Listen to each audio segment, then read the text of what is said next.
Okay, let's get started. Now, before we talk about errors and uncertainties, as well as significant figures, which are words I've mentioned before, I think it's good to get a sense of what accuracy and precision means, but most importantly, differentiating what accuracy and precision means, being able to tell the difference. Okay, without further ado, let's get started. Anytime during this video, if I tell you it's a good time to pause the video and try the example yourself, please go ahead and do that. And then play the video again to see how and compare your answer with what I'm going to do next. Okay, so there's an opportunity to do that. Accuracy. Accuracy, when you're making a measurement, accuracy has to do with how close are your results to the actual value, to the correct or accepted value. That's accuracy. If you are precise, it means how well you can make that same measurement consistently over time.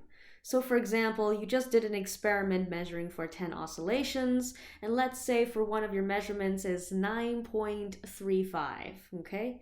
Let's say is 9.35. Maybe I'll write it down. Let's say you got 9.35 seconds. If you are precise, then you would consistently get close to your first result every single time. Okay, so this shows precision if all of these values are very close.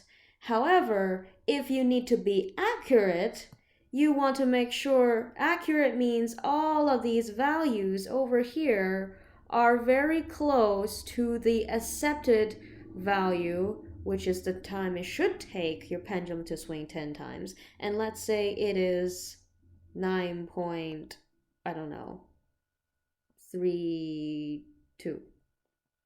Okay, so if that were the case, you know you are both precise and your results are quite accurate. Now, this is very interesting because in science, we may never know the actual correct or accepted value is at certain times. So that is the beauty of science, and of course, for those of you taking IB, you'll be talking more about that in your TOK classes. What we're going to do next is we're going to take a look at an example, and you might notice the picture below. I have a little table. It shows on this side we look at high accuracy, low precision, and then high precision over here. You may have played I don't know, darts or archery. You've seen these bullseye little seen these bullseye, I don't forgot what these are called. Anyways, so let's take a look at an example of what it means to have a high accuracy but low precision. Now, if we're highly accurate, our shots are probably going to be close to the middle. But we're not precise, so our shots are going to deviate quite much from our center. And then sometimes you might get the occasional shot in the middle. Now, the cool thing about this is if you take the average of all these shots away from the center, you probably get something close to the bullseye.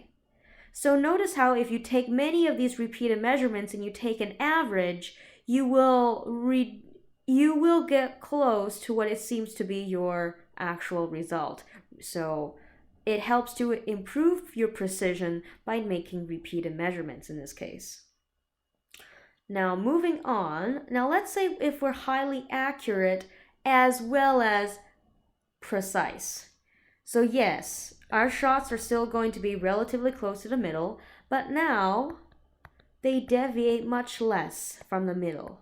So not only you're accurate, but you're also very precise. You consistently get your shots to the middle at the bullseye. So some of you enjoy archery from the Olympics. This is something that you may have seen before, and it's interesting.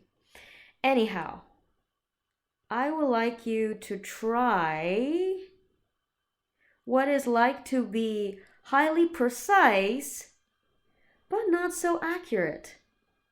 So what if you're very accurate? Sorry, what if you're not so accurate, but you're very precise? I'm going to give you a chance to pause the video right now, and try it out. So hopefully you had a chance to try that out. Let's go over this together. If you're not accurate, your shots will not be at the center, but at some distance away from the center. Let's say you're off by this much.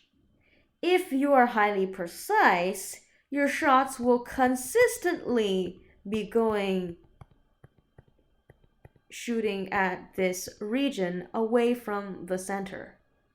So our shots don't deviate a lot from each other. There's less fluctuation between our data set, but is very far away from our actual result. So it's not very accurate. Let's see what happens if we have low precision and low accuracy. We're neither precise and we're not accurate as well. This is also a good chance to pause your video and try this example yourself. Okay, let's go over this together. Let's choose the same point. Let's say we're not very accurate, and let's say our shots are relatively here. Let's say we make a few more shots, but remember, we're not very precise. So our shots will kind of